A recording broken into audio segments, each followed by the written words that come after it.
Hello, this is the Comedians OutLuke podcast. I'm Nick Anthony, and this week I'm joined by fellow comedian Paul Kerr. He started doing comedy about 4 years ago and has had the bug for it ever since. We really do go into the depths of how we construct stand-up material, how we create it, and how we die on stage, how we recover from those things. I really hope you enjoy this conversation. What made you go into comedy? Because often I speak to a lot of comedians that had struggled with something in their life was pretty shit, or they struggled with something at school, or they had a fucked up upbringing or something like that. Like their parents did something weird that made them have to see the funny side of life. I just wondered what oppression or struggles you found in growing up to make you go to none. I can't think of. That's the thing. I do talk to comedians a lot who they seem to bring up. You would meet them for the first 15 minutes after a gig and they seem to bring up like a dark childhood trauma. Yeah. I just don't have that. The only thing I do have is that my family growing up just loved pissing about and telling jokes and stories. Okay. And it's been like a staple of, So you've just been surrounded by funny people all your life. just people trying to be funny. Yeah. Coming from a big Irish family, the storytelling was always there. So it was always someone winding you up or putting, a sort of an act on almost, that they were in this situation when they're just telling a normal joke from a first person perspective. And that was always the case. But in terms of childhood trauma, there's the usual stuff, but nothing like I need to get back at the world, or I need to find the funny side of it. You know what I mean? No. That's fine. Yeah. That's equally valid. Were you always the funniest in your surroundings? No way. That's very rarely the case with comedians. They're often not the funniest in their social circles. But I think because we're quite closed off people, because to be able to stand up on a stage and be funny, you can't keep that up off stage all the time. And the funniest people I knew at school would be absolutely terrified of the thought of doing stand-up. Yeah. Because for them, it was that's just who they were. Whereas I think being the class clown was the thing they wanted to be. Being the class clown, or just like little idiosyncrasies that people have at school, like, the people that would make you laugh. They're not necessarily the funniest people who'd be on stage, but for me, they were the people that would make me laugh. Yeah, the annoying thing is, often the things that I do say amongst like either colleagues or friends and stuff that are really funny, I have absolutely no way of converting that to material on. I made them laugh, but there's no way that that's going to work on stage. I don't know how to turn that into something. Is it, what they look at sort of in-jokes? Well, yeah, just stuff like that, or just stuff that you say off the cuff. Yeah. That without the context or without that build-up, it would just fall flat on stage. It's like, can you guys come on stage with me while we reenact that scenario? Yeah, quickly film it. Film it and I'll post it. Can someone write that down? No, I've had a few of those recently where you kind of, something's happened and I'm like, right, I need to write that down because that could be a bit, and you toss and twirl over it for about 20 minutes, 30 minutes, and I'm like, actually, that was just a one-off. Like, it was just an in-the-moment thing. You could try and reference it in a bit, but yeah, there's finding material from talking to, like, funny friends is often doomed to fail because a lot of it is spontaneity and in-jokes and references to previous stuff that just a cold audience in a town you've never been to just won't understand. But I think the real skill is trying to convert that, potentially, into, like... Yeah, exactly, yeah. That's why being a writer in general, though, like, I do stand-up comedy because it's an easy way of trying out ideas and thoughts while writing, and just seeing if it's funny on stage. But a lot of the other times I'm writing bits of sitcoms or a sketch. Something happens and it'd make a great sketch, but it would be terrible on stage. As a stand-up comedian. So I guess diversifying a little bit allows you to always be creative in some way. It might not work for stand-up, but you know that one day things might start linking together and you've got like a killer sitcom in your hands. Well, that's it. Yeah, definitely. And I imagine you write as well, aside from just stand-up. Like, I do. Yeah, I have done writing before. I did a lot of writing at university. So I was in a the Comedy Society there. Okay. So the Birmingham Footnotes, if you've ever heard of them. Nice play on the Cambridge Footlights. But we would do like weekly meetings, and that was in my final year.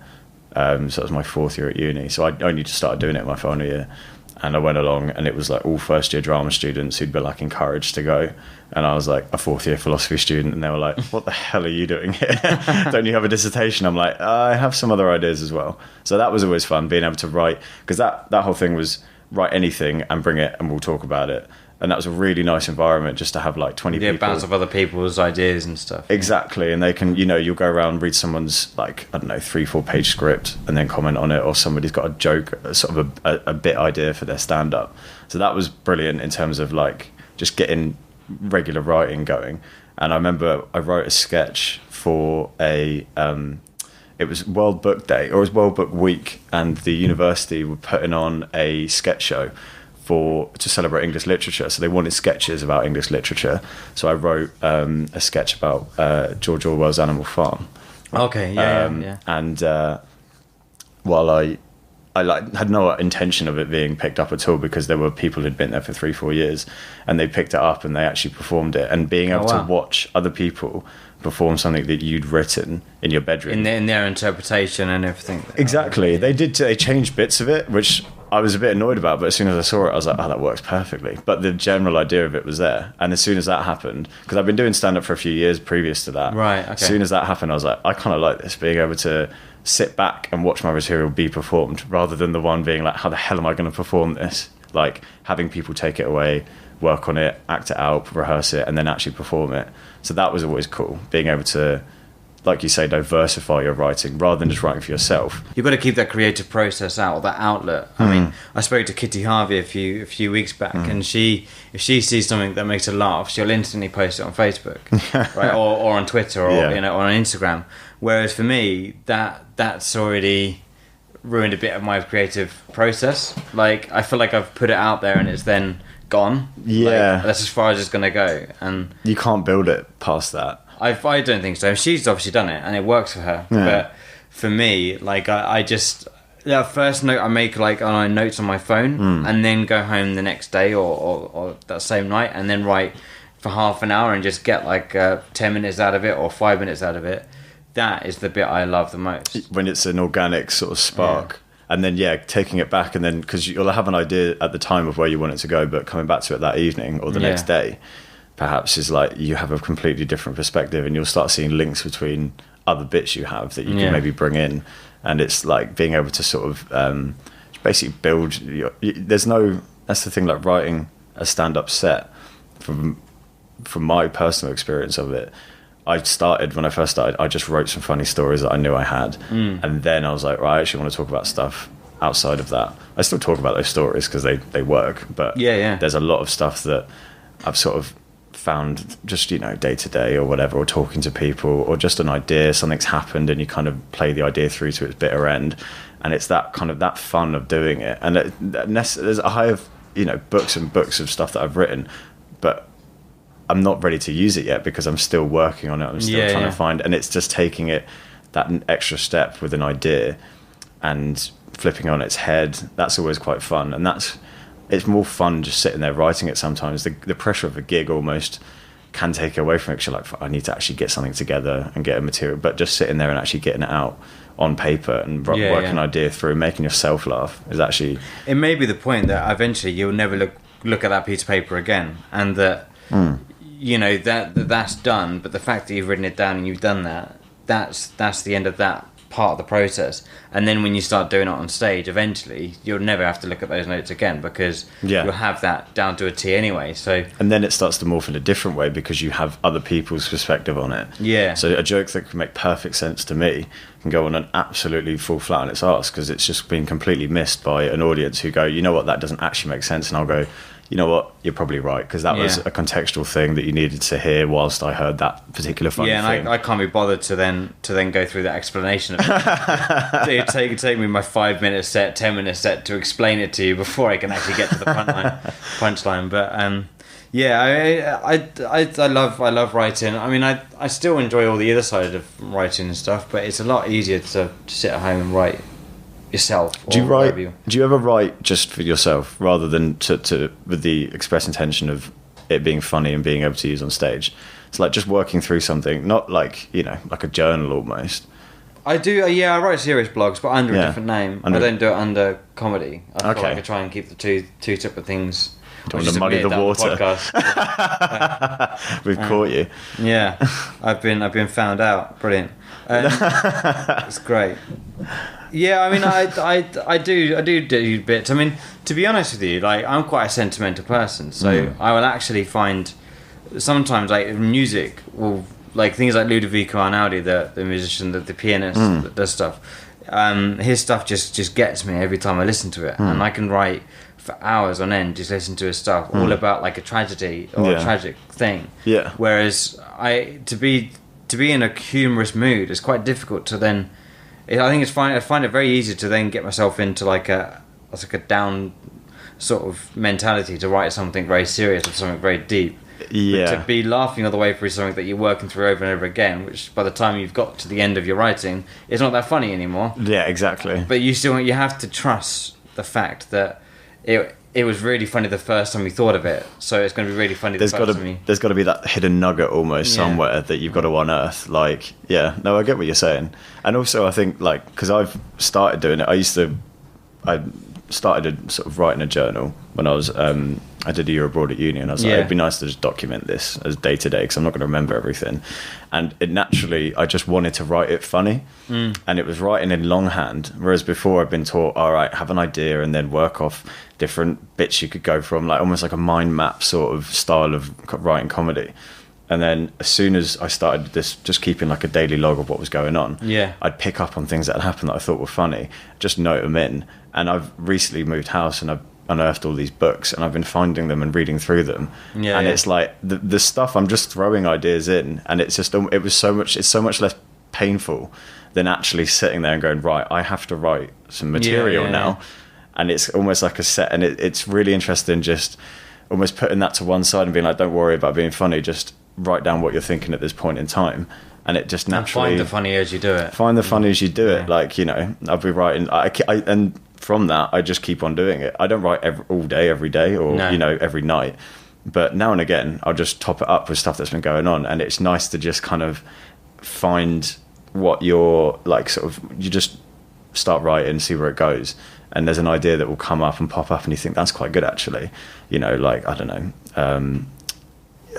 I'm trying to think of an example now. I've completely gone blank. But it's they just kind of pop up in the middle of a paragraph when you're explaining something that's happened, and maybe somebody said something funny at the time, and you're like, okay, but why did they say that? And then you take that and put it in your comedy book and start writing around it, and then you've got like 5 minutes of stuff that you can talk around because it's been about a subject, but it's been sort of, it's come out naturally when you've been just explaining it almost. Everything. I think pretty much. I mean, I agree with people like Ricky Gervais. There's no subject you can't talk about or joke about. I think you can joke about anything. I think you just have to be clever about what you joke about. Or the way you joke about it. Yeah, exactly. The way you construct it around there, and the jokes surrounding whatever you're doing. So, I mean, I do dark stuff about, like, bipolar. Yeah. I was sectioned once for trying to G up people, right? So I went through this whole phase of, like, this positivity thing, like this law of attraction thing, where I was like, be the change you want to see in the world and all that. Oh, yeah. I went on like I went on this trek, kind of like pilgrimage thing, trying to rally people up to get up and to get positive about their life and inspiring people. Yeah. Right. And the Brits hate that. The minute someone's happy and like, shut him down. Yeah, shut him down. and like a day, like half a day into like me starting this pilgrimage, like it was out in Bury St Edmunds, and I was sectioned under the mental health act. Are you kidding? Because someone called the police. You have to be mentally ill to be that happy. Yeah, exactly. Yeah, and I got taken to a safe location, and I spent 2 days sectioned, and I was so high that I was too high to be sectioned. I got in there. They've got everyone balanced. Yeah, they've balanced everyone out. They got them all down from their manic stage. Right, and these are the people you'd rallied up previously. Your followers. Yeah, exactly. Yeah, I was like a messiah. The messiah in Bury St Edmunds. I thought I was, and anyway, they had to discharge me because I was too manic. I upset the balance in the mental institute because everyone was, because from getting them all down from their mania, I've gone in there and lifted them up. Which meant they released me into the care of my parents because I was only there for 2 days. So even I was too manic to be sectioned. Yeah. I mean, that's quite a story. Yeah. So, but it's almost like that's a nice way for you to then move into those touchier topics. Yeah, exactly. Because you've really laid a base. Like, it doesn't work MCing, by the way. I've tried it MCing. It really doesn't work. I mean, that's the thing though. MCs, you've got to be the kind of the neutral force, haven't you? Yeah. You've got to be that kind of palate cleanser for everyone in between. I mean, I agree with MCing. I think any comedian that wants to get a stage presence and experience and all that sort of stuff, MCing is fantastic. But for me, like I've said this on the podcast before, for me, like doing MCing is taking me away from what I'm passionate about. So it means that I'm not then working on my set that I want to get good and want to develop. Yeah. And that I feel like I'm cheating myself, and I should actually be spending time on my set rather than. I think there's a lot to be gained from MCing because your set, regardless of you know whether you're sort of doing a set or not, the audience are going to have a sort of participation in a show.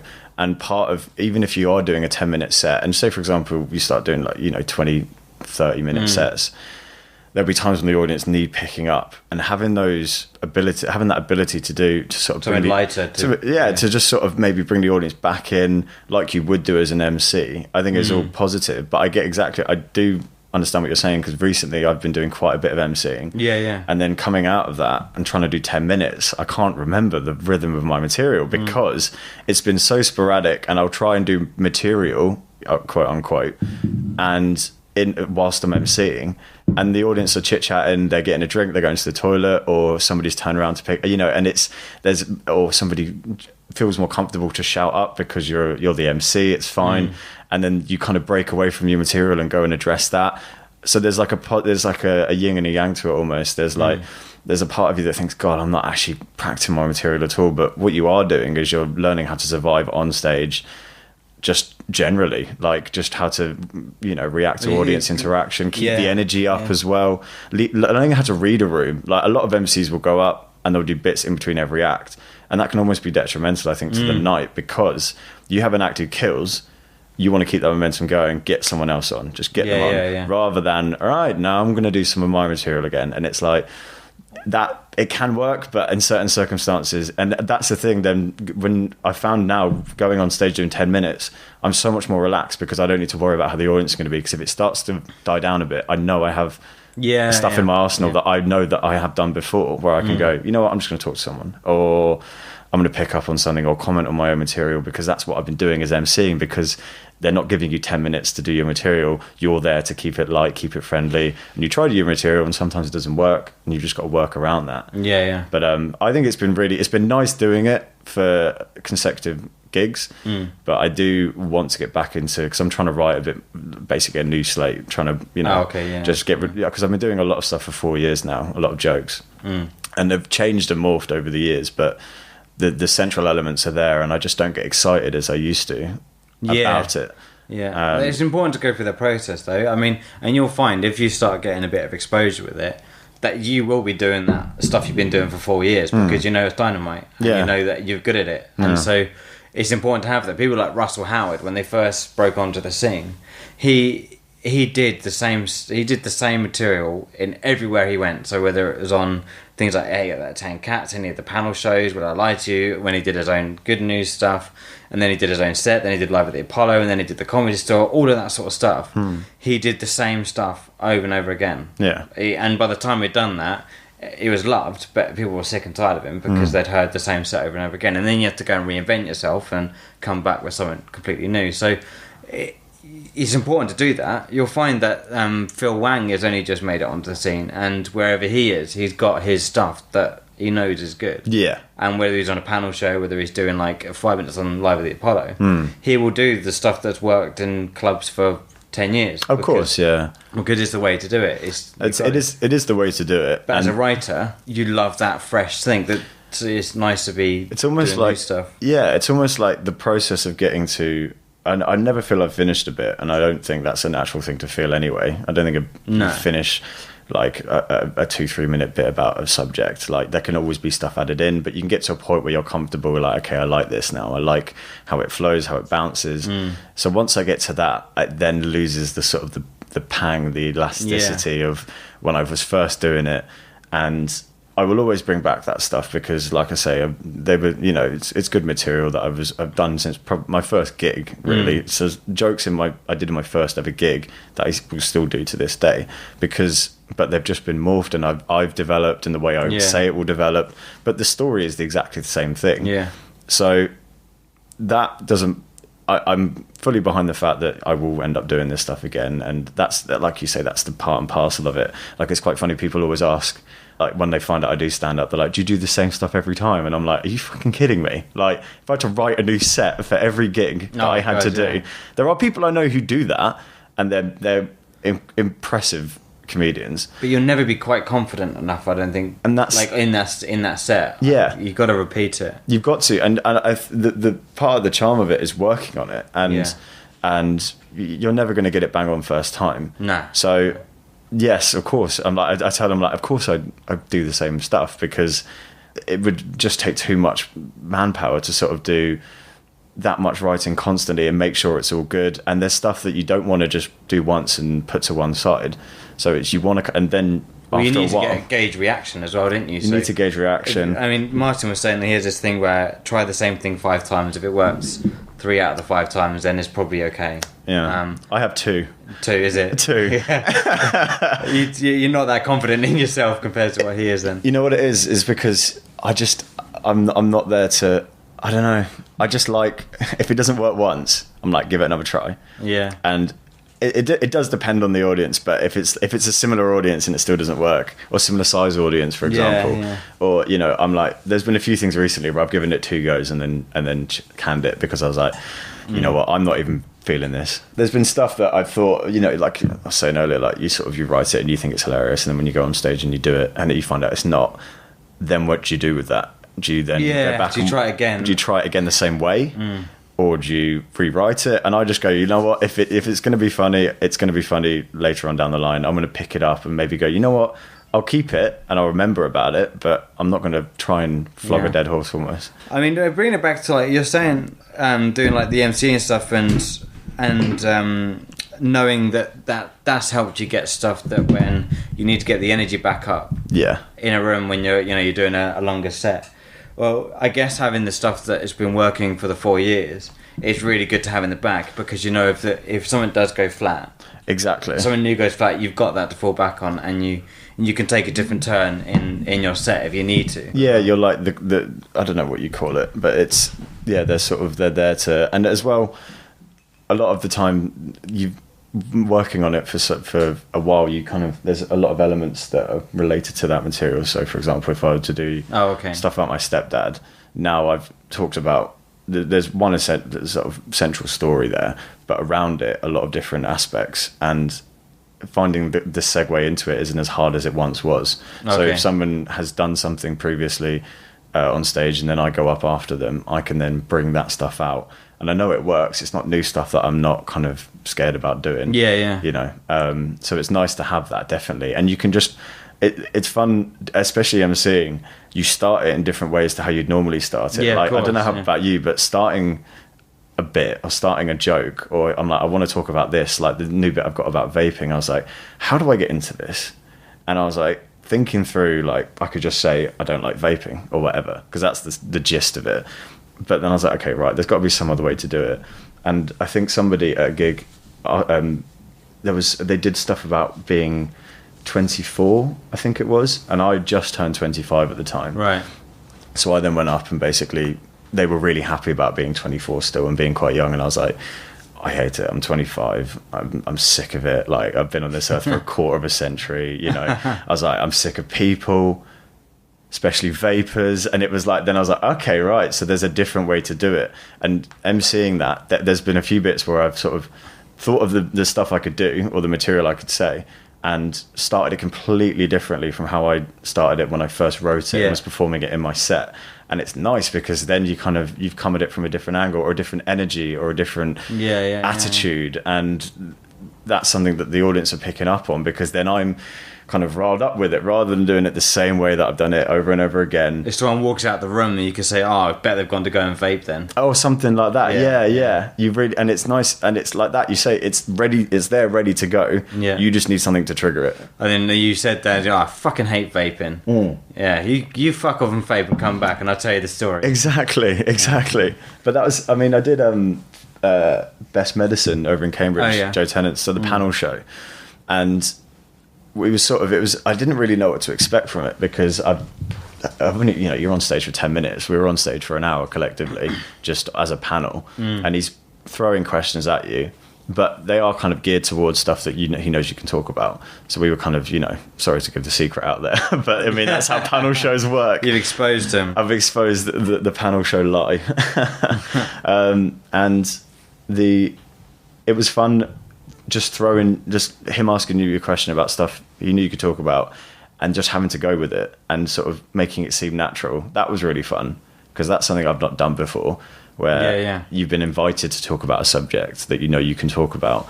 So it's kind of like, how do I go into this without making it seem like I've thought about it?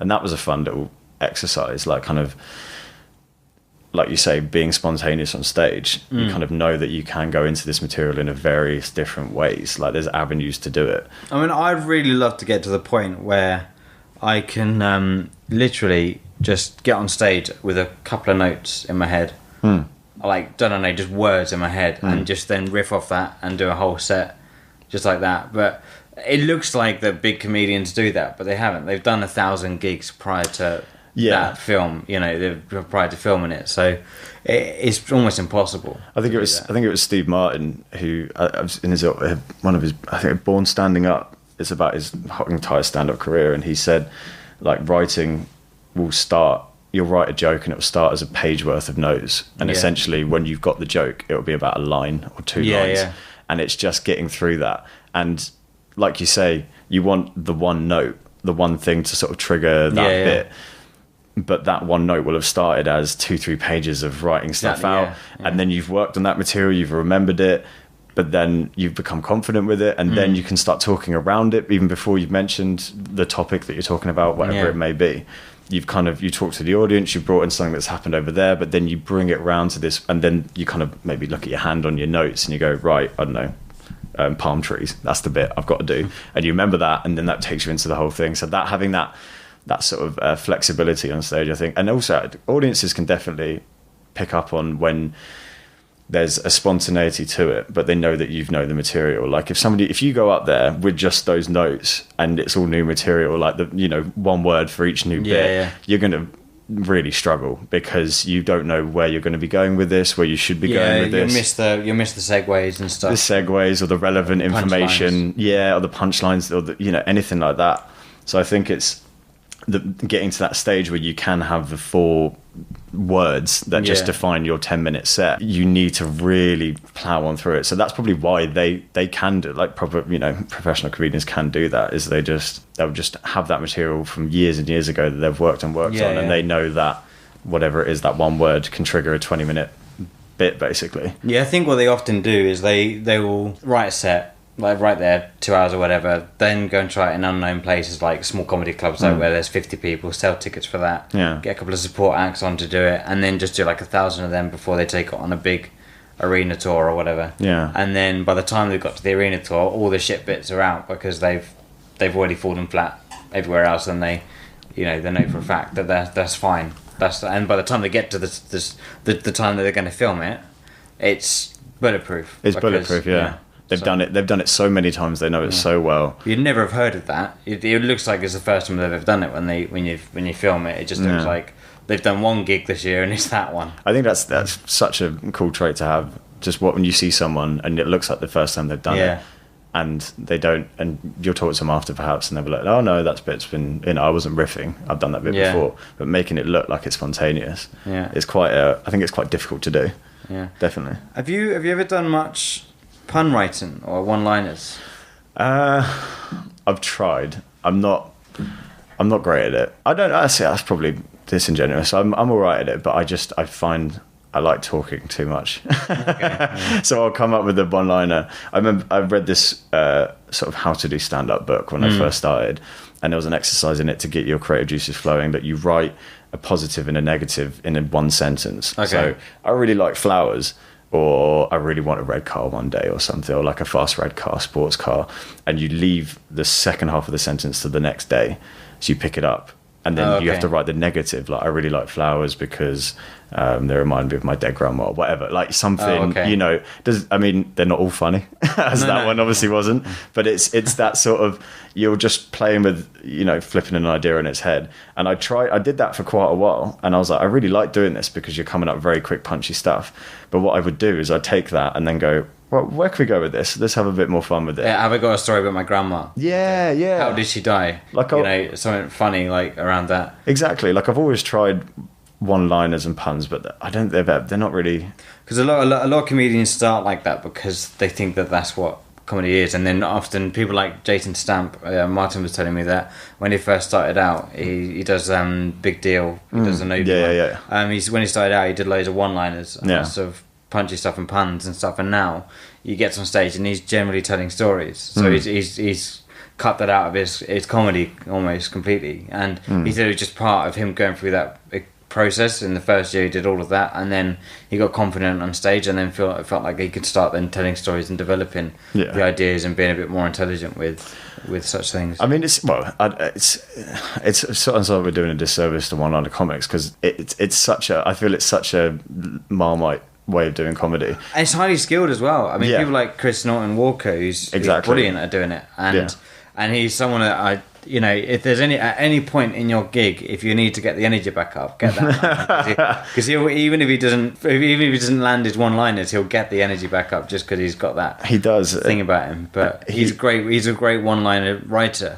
I just don't think I'm good enough at that. I don't work backwards in that sense. It is. I think it is. Like you're right. It's a lot of working backwards, and like especially with the trying to, because the essentials of a joke are the sort of the leap to something you didn't expect, and that's the punchline. Yeah. So being able to just write that very concisely in a one line, I'm very like a contradiction. It's impressive to me because I start writing a sentence to be a one liner, and I'll just end up writing a paragraph, and I'm like, well, this is going where it's going. Like this isn't a one liner anymore, but I'm trying to work through an idea here. Yeah. So it's always I've tried to do it, and I do it to an extent. Like I'll have one liners, but they're kind of thrown in with something, you know what I mean? Yeah. I mean, one of the ones you always pick up on is if you're after Granny Smith, then you'll do a bit of jokes about her being your nan or something, and that's that can only be after her set. You can't just go on there. I can't have come with me to every gig. It just wouldn't make sense. I found that and Nessie, who obviously does Granny Smith, she mentioned this to me, which I hadn't picked up on. But apparently I make quite a lot of references when I go on stage to the room that I'm in. And I always found it's a nice crutch that I find just to get a joke in immediately when you're on stage, because there's nothing more. I did that to you actually when you were talking about wanking, living alone and wanking, and I just went on and did the cranking one. That was it. Yeah. You just follow on from that. I like keeping it spontaneous, but like, and I can't do that joke anywhere else unless wanking. But no, I mean it's true, like the just being able to, but that's one thing that sort of is quite nice to be able to do, is just pick up something organically in the room that's happened. Someone said, or the way the room looks, or even I did a gig in Ipswich and all the women in this pub were on one side of the room and all the men were on one side. Really? It just happened to be the case like that, and it was just interesting to sort of see that and then kind of go on stage and mention it, and they found it hilarious, and I was like, it's quite nice being able to just pick up something from the room and do it. So I've kept on doing it. And like the Granny Smith thing, I like doing that rather than just kind of going, hey, how are we tonight? Do you ever if you're there at a gig for quite a while, do you ever get annoyed when like someone's doing something and you've got like tons on that, you got loads of good jokes on that, but then you're like 2 or 3 acts after it, so by the time you get to like your set, it's probably not relevant anymore and it's probably not gonna work. But I've had that before, but I'll do it anyway. I'm just like, can I get on now please, because I've got I could do 5 minutes on this. Can I just tag on to the end of this guy's stuff? Yeah, I mean it's tough because you don't want to sort of tread on what they've done or seem like you're doing, but it's really good for the room if you play on those things, and audiences love it when there's a link. But even a link between acts is even good. Is even just better. as good as because they were like, oh, someone so mentioned earlier, and you could have a completely different take on it. That's the thing. I think you can still do the same material, but it's when they're doing very similar stuff. So when did you first decide you wanted to do comedy? How young were you when you first sort of thought you could do this? I could do this. I don't know. I'm still working that one out. I was 21 when 21? I think I was 21. Basically, what possessed you to think that you could get on stage and make people laugh? So this was when I was on a year abroad in Hong Kong for university, and me and a few other exchange students went to this open mic down in the city centre, and I'd never been to anything like that before, where anyone from the audience could just go up and do something. I've been to comedy shows obviously, but there was a very formal affair, whereas this was kind of like put your name on the board at the beginning of the night and you can go on. And this guy went up, it was his first time, and he wore a suit, which was I thought was hilarious. I was like, your first time and he's proper suited up. And he's going to have like a job interview or something. Basically, yeah. He needs to make a good first impression. As if there's like a load of promoters in the audience. He's just about to get signed up. Just ready, waiting with their business cards. Give me a call. He did 5 minutes on the new iPhone and it died. It completely... Oh, really? I've never, ever seen someone look so uncomfortable in my entire life. You've been to a lot of gigs as well. I've been to a lot of gigs, and that's not an exaggeration. The whole room was dead silent. It was just horrible. And this guy was like, the mic shaking, sweating, and he came off, and I just said out loud, I think I can do better than that. And then my friend went, go on then. And they basically were like, give it a go. And I thought about this. I was like, okay, no, whatever, I'm not going to do it. But I was like, actually, I do want to give that a go. I do want to see if I could do better than that. I didn't think I would be hilarious, but I was like, I think I can do better than what that guy did. Yeah. And it was just that the competitive element of me being like, well, if he can go up and do it, why can't I? And I've always, you kind of, obviously you have to think that you're generally quite funny to even try stand up. So it was really nice for you to come to my first gig, man. I mean, I don't want to say anything, When I walked here today, I was like, shit, it's him. But no, how's the iPhone material going? Is it going all right? Oh, no, I've never done it since, mate. I've got a Samsung instead now. You just completely changed. Yeah. Just mix the names around, that's all you've done. And it works now. Yeah, it works, yeah. Samsungs are funny, iPhones aren't funny. Yeah. That's basically it. That's it. But yeah, and then the next week went along, did about 3-4 minutes, and the first 2.5 minutes were dead silent. Really? And I was like, fuck, what have I done? Here we go. I'm starting off worse than this guy. Exactly. I'm there going, I think I can actually, I reckon I could write funny stuff than that. To write some stuff down, go up 2.5 minutes, dead silence. And I'm like, this is what it feels like. I deserve this. You know what I mean? The chest is tightening. Yeah. Everything tingled on your forehead. It was awful feeling. It's as well the feeling, because I knew you obviously get stage fright at school and you've got to do a speech or something like that. But this was different because in a speech at school they've just got to listen, whereas here I've got to actually make them laugh. You've got to gauge a reaction. You've got to get a reaction. Yeah. Exactly, and it's weird when you write a joke and you write a punchline and you say it out loud for the first time in front of an audience and you don't get a laugh. It feels like when you miss the step at the bottom of the stairs. That's what I've always said. It's like you almost fall on yourself because you go da da da da da da. And then it's completely silent. That's my first joke. Where do I go from here? Yeah, basically, it really threw me because I was like, do I just keep talking, or do I have to now start from the beginning? Or it was so bizarre, and I remember being like, just keep going. You've only got 3-4 minutes, and the ending is a story. I started telling this story, started getting a few tittery sort of laughs, and I was like, okay, this might work. Basically, told the whole story, and in essence, it's just a lot of describing, and there's not many jokes in it. Yeah. But it was holding everyone's attention, and I was like, right, okay, they're listening quite intently here, like looking around the room. No one was talking, they were all listening. I was like, okay, this could be good. Just make sure you deliver on the punchline. Said the punchline. I got like a room laugh, like a big room laugh.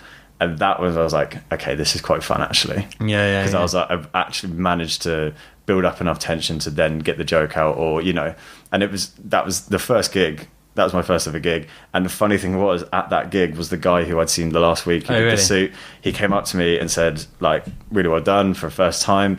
And I said to him, I was like, I was really struggling with the when I wasn't getting any laughs, like, it was tough. And he said, well, you saw me last week, like, it was tough, but he said, I absolutely loved it. I enjoyed every second of it. And I was like, it's something that, when you're going to really enjoy something, even when it goes bad, you're like, I still had great fun because you were trying it out. And this guy, I just thought, as soon as I saw him the week before dying on stage, I was like, he's never going to pick up a book again to write a joke or go on stage.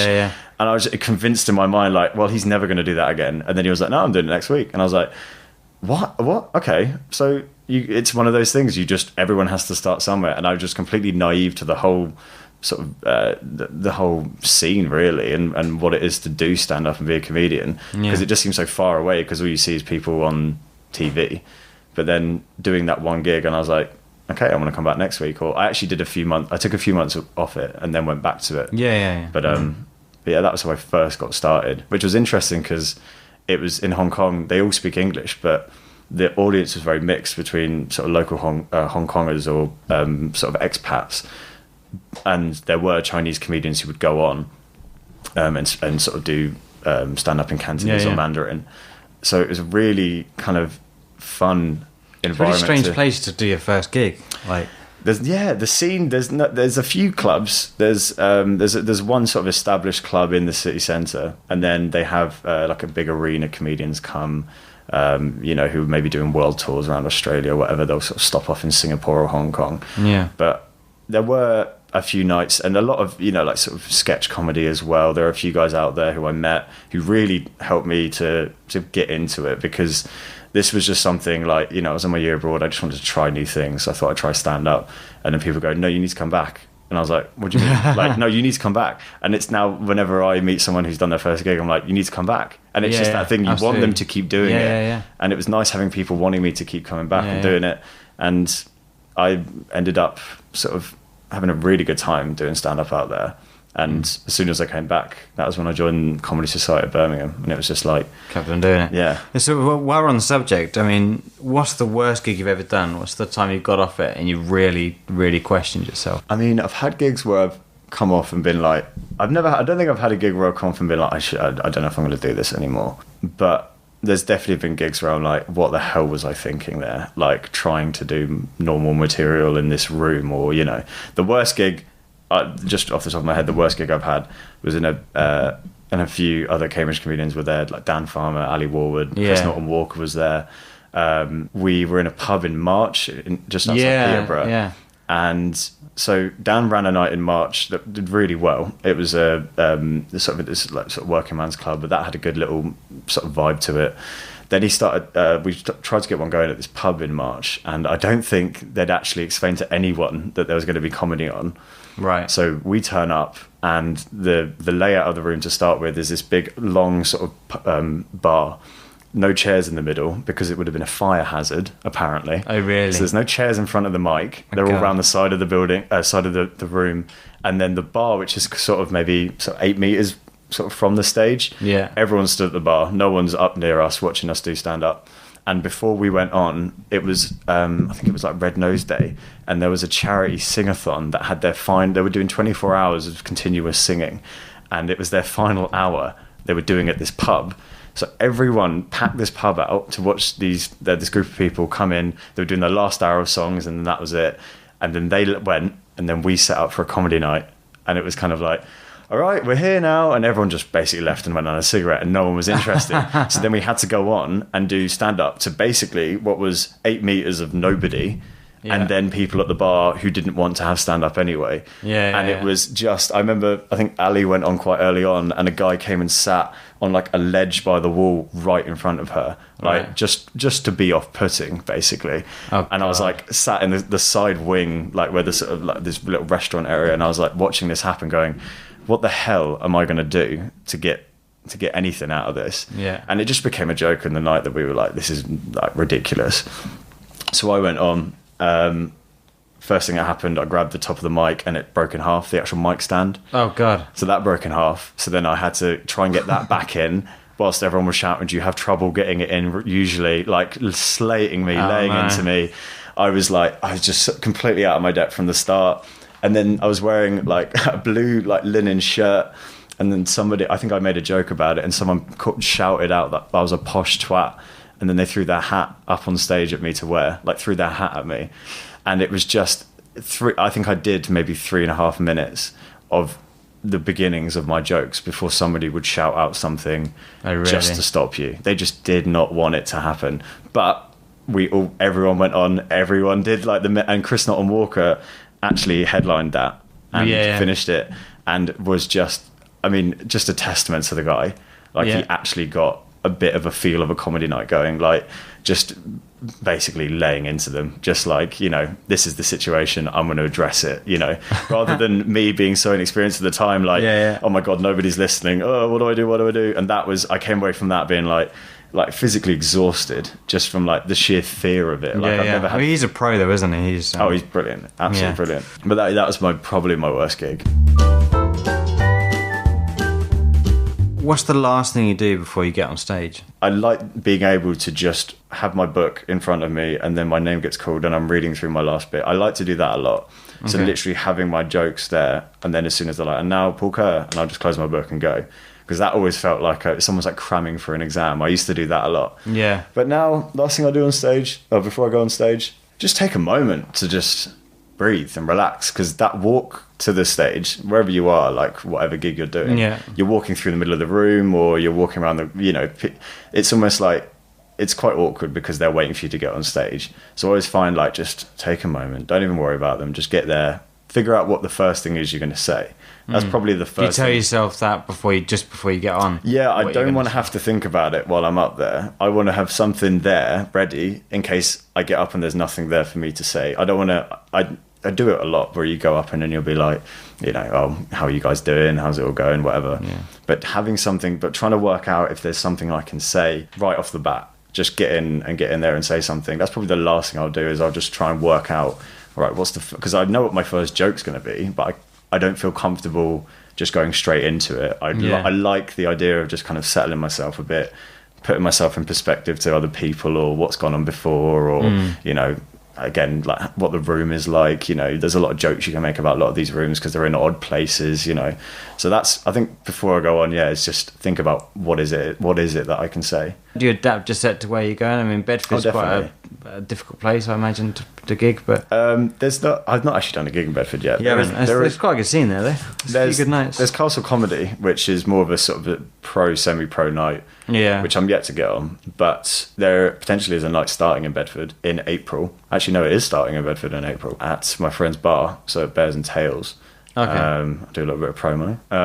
So plug that. Yeah, plug that. He's going to be starting up a comedy night there, which will be sort of open, sort of like a Relevant Records style, where it'd be amateurs to semi-pros sort of coming in. So that would be good fun. But in terms of adapting my material, I do like shitting on Bedford because it is an interesting middle town place. Like, Cambridge is Cambridge. It's got all the history and prestige behind it.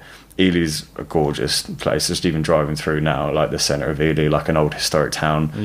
Bedford is just in the middle of it. It's just in the middle of England, and it's a nice place, and it's got its quirks, and I've grown to love it over the years. I've been living around there, I'd say 20 years now. So you've grown to love it, but it was always fun, and I always find that it's enough of a nothing place that if nobody knows it, they can kind of guess what it's like. So when I come on and say, Bedford's the only place that primary school is optional or something, people get the idea. They're like, okay, because I've never heard of it, it must be a small town. So I like always doing that, and it always goes down well in Cambridge, because Cambridge they know of Bedford, but no one would ever go there, God forbid. It's true. But and then going down to London is always fun to sort of make references to the fact that I'm a bit of a country bumpkin, and just sort of bring that into it. But I'll adapt to sort of where I am. But it's more like the venue or the room, or the something I've seen driving in. It's always fun to sort of bring that into it, because at least the crowd then have a bit of a point of reference before you go on talking about whatever it is you got to rant about that day. How long have you been going for? Just over 4 years now. Just over 4 years. Yeah. So you're sort of halfway to where you'd want to be, or Is it an 8-year? It's apparently, yeah. I've heard of somebody say it's a 10-year apprenticeship. I mean, I said to myself recently, because I never got into it with the express intention of like doing it as a job.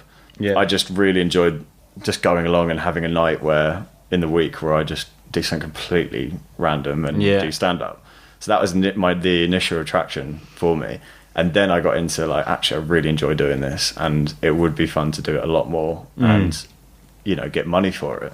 But I've been doing it 4 years now unpaid, and at not one point have I gone, oh, I'm just going to pack it in. Yeah. Like, you'll get a 2-hour drive to Ipswich on a school night, and I have no qualms doing it. Like, you try and get me to drive 2 hours anywhere for anything else, I'm like, oh, are you kidding me? Yeah. But to get 10 minutes on stage in a, you know, like different place. In a different place, I don't know what it is. So in terms of the longevity, like it'd be nice to think that in 4 years' time I'd be a bit further on from where I am now, making a bit of money for it, or even doing it as a job. That would be fun. I always like the idea of writing as a job. Yeah. So actually comedy writing. And is that something you wanted to do younger? I'd never ever been a literary person. Really?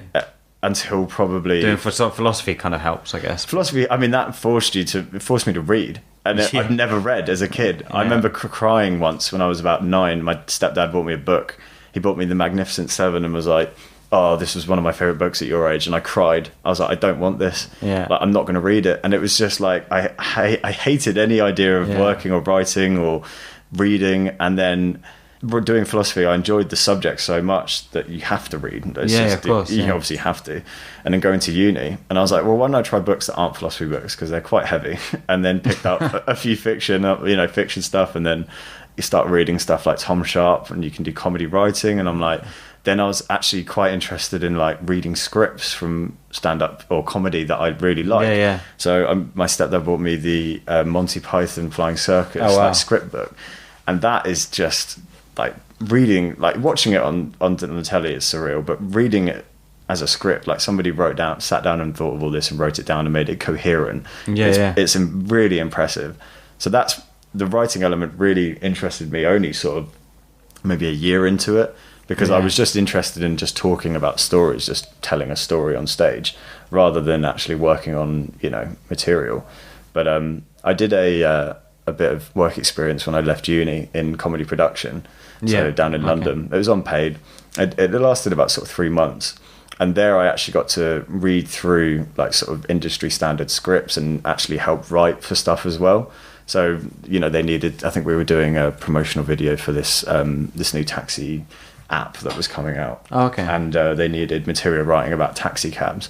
So I wrote 8 jokes about, this was basically, they were getting comedians in to do material, but they needed backup stuff, and they were like, we need somebody to write some stuff. And I was like, well, I do stand up, can I have a go? I wrote like 8 jokes through it, and they used about 4 of them, and it was nice, like being able to see like actually this could work, like actually writing it and doing it. So definitely I'd like to, being 4 years in, I've said to myself, especially now looking at the age I'm at, like 25, this is like a prime time for me to go at it and have a go. So I've said to myself, give myself to like 29 almost, like give myself 5 years or 4 years, 5 years to probably have a go at it. Because now I've done it for 4 years, you're kind of knocking off all the little bad habits that you would start doing. So it's it'd be interesting to see where it'll go. But at the moment, I'm just enjoying doing it. Like, that's the best thing to do. If you could have given yourself one bit of advice when you first started doing stand-up comedy, what would have it been? If I could give myself one piece of advice, it'd be do not worry about not getting a laugh. Like, I was so obsessed with the, like, if a gig went badly, or I would have like almost like a photographic memory of the gig itself and what bits would go well and what bits didn't, and obsessing over the bits that didn't. And some nights they just didn't land, and I was so obsessed with why it didn't. I needed like an answer. And it would make me then, next time I did that material, almost overdo it or put too much. And it was just trying to really nail it every time. And that's not the case. You almost have to sort of just like walking through brambles. You just got to keep going. There's no point in going, why did this prick me? You know, just keep walking through it. And it was, I think if I had to give myself some piece of advice now for when I just started, it would be just, don't worry about that. Just keep doing it. Keep Go on talking. stage 100 times until you get it right. Just keep talking. And like, also when I first started, I rushed, like everyone does. I was rushing. So like being able, and it's taken me a while to appreciate this. I don't know if you found this, the weight that a pause can have, like the physical weight on a crowd, like when you pause and you take a moment. Yeah. And there's so much to be gained from that, from just having a bit of moment of silence and then going into your next stuff. Because some comedians will just go hammer, hammer, hammer, hammer, hammer, and it works and it's fine because that's their style. But sometimes it can really just take away from the actual effect of the joke. Yeah, if you don't pause for your laughs, then you're losing laughs. Pausing for your laugh and then pausing just to build a bit of tension. Yeah. Like I'd write down the joke and I'm like, right, let's just get it done. Let's just say it. So I think definitely like not obsessing about not getting laughs and just taking more time to sort of get through your material. Like having faith in what you're writing. Yeah, you know, giving yourself a bit more sort of credit in a way to say that what you're writing is dynamite. Yeah. Don't worry that if it doesn't work the first time, because this world is so different. Yeah. Like wherever you go, it's so different. There's try and please everyone, you'll please no one. Yeah, and I think it was like the Bill Hicks quote where he was like, I'd rather split a room than I'd rather shoot for the top 10% in the room. So if you write a joke that you think only 10% are going to get, still do it, because you'd rather 10 people really enjoy a joke than 50% of the people kind of enjoy your set. Yeah. And I like that idea. And that was something when I read that, I was like, okay, maybe he's got a point. Just do what you want to do and it will work out in the end. You're never going to please everyone. You know, I mean, particularly where we are at our stage of like comedy and stuff, like obviously, you know, you're not getting your audience. So the people coming to the gigs are a mixed bill of audiences. Yeah. You know, they're a mixed bill of people who they're gonna, you know, like certain comedians and they're already divided anyway before you've even got up and done 5, 10, 20 minutes. Yeah. So until you get like your audience coming to your gig and they are the ones that love your comedy. And you get to a point eventually, hopefully, that anything you ever say is always going to go down well because they love you. I mean, that's true. I think it was, it's like there's almost like, it's not cheating almost, but it does feel like when you get, you can see some crowds on telly when they're watching, you know, or someone's special, and it's just constant laughing because they love that character or they love that act or they love that certain person. But it is fun now because majority of the comedy that I watch is when I'm at a gig. Like that's true. You know, and you see people really struggling to trying to get a room around, and you can appreciate that a lot more because someone's just turned up at a pub or a venue they've never been to, a town they've never been to, and they're killing it. I'm almost like, okay, that's really impressive. Then, you know, you watch someone special and you go, okay, like they're funny, like I'm enjoying it. But the crowd are there purely because they love that person or their style of comedy. So it's very different. Yeah, definitely. What does the rest of this year hold for you, man? What are your plans? I have no idea.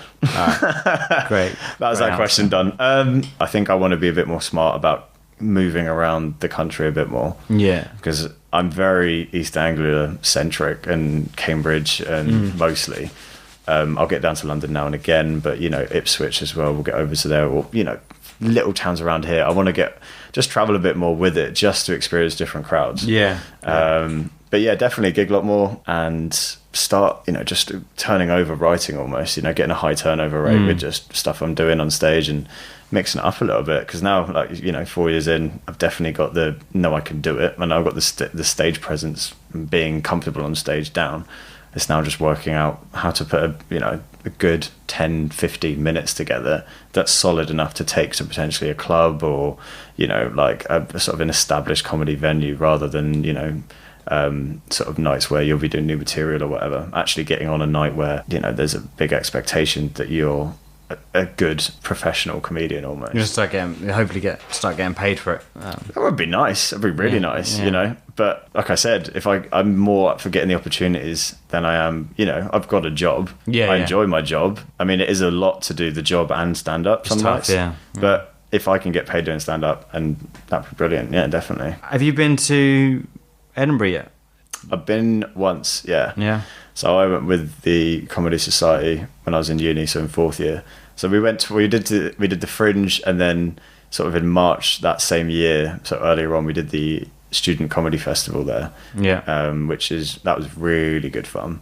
And then the Fringe, we had a 10-night run of sort of just a variety stand-up show, and that was brilliant. That was I mean, it was the proper Fringe experience, like 2 people one day, 3 people the next, and the next room, the room was sold out. So it was kind of, but being able to do 7 nights in a row was really nice, because especially at that stage, I've been doing it maybe a year and a half stand up. So it was nice then to just have like a lot of repetition of my material and get used to it, where I didn't feel I needed to go over it before my gig, so I could be relaxed going up on stage. And I think that was the first time I felt properly relaxed doing an Edinburgh show. But they're such fun, and the vibe of Edinburgh as well, like it's just, and we were above a sports bar, and that particular week there were, I think, 3 or 4 massive games of Scottish League football. Oh, okay. And our show started at around 4:30. So as the midday games were finishing, so you'd get these like Hibernian fans walking up to, you know, pissed off after the game, coming up to watch you do, you know, 5 students do stand up and talking about all their irreverent, you know, anxieties and all that sort of stuff. And it was just a very odd environment, but I absolutely loved it. And just, you know, the whole vibe of Edinburgh, so much fun. I'd like to get back up there. I'm not doing it this year, but definitely I'd like to get back up there at some point. And so you just really want to be doing comedy more often? You just want to be on stage a lot more regularly? Yeah, I mean, there's no immediate goals to like sort of do something in particular. I would like to start actually doing and being booked for 15 to 20 minute slots, because I like the scope of having that extra time. Like, I've done a few 15 minutes and it's been fun to just pick up an idea and put it down and then talk about something else. And then, because in 10 minutes, 5 minutes, like, you've got no time. You just got to get your jokes out. 10 minutes, you've got a bit more time to have fun with it. But 15, you have that sort of the range to sort of eke something out or work out an idea, or, you know. So I'd like to definitely get to the stage where I'm doing longer sets. So I think, so what you're saying, you just want to expand your set really, and maybe get like an hour behind you or something. That would be amazing. I mean, to do that, the thought of having a show, like an hour-long show, and having some sort of structure behind it is quite fun, because I like writing in layers. So there's stuff leading into, you know, a different bit, or, you know, there's a subtext or a general theme. And, you know, long-form comedy, especially in like the hour specials, really, you know, it's something that really interests me, especially from a writing perspective, because there's so much you can do. And, you know, even if you've got an hour worth of material, how you put it together, you know, and all that sort of stuff is something that I'd definitely like to try at some point. So yeah, just getting the volume of stuff going, definitely. Do it, man. Yeah. You need to be a bit more ambitious with yourself, man. Have some faith in yourself. You don't have to keep doing 5-minute sets. I mean, yeah, I do need to get out of that habit, I think. Definitely. But it's good to try new materials. It's good to try new material. Yeah, definitely. But pushing myself a bit further to do it. But the next time we get you on at my night, man, I'll get you on for 20 minutes and see how that goes. Look at that. That's how easy it is, mate. That's how easy it is. You just got to ask, definitely. Man, thanks for joining me. No, thank you for having me. It's been good fun. Really enjoyed it. What an amazing conversation I had with Paul. His modesty really did take me by surprise, because having seen him perform numerous times, it's really hard to believe that he isn't headlining shows regularly or doing 20-minute sets on a daily basis. I was certainly given the opportunity to do a longer set at my night at the Bridge Comedy Club, because I'm sure he will go down a storm. Having said that, it's amazing to see that he's just purely doing it for the love of performing and being creative. I just can't help but feel that there's this whole treasure chest of opportunity and rewards that he hasn't even discovered yet, but I really look forward to seeing him find it. If you're enjoying listening to this podcast as much as I'm enjoying doing it, then please do subscribe, rate and review wherever you listen to it.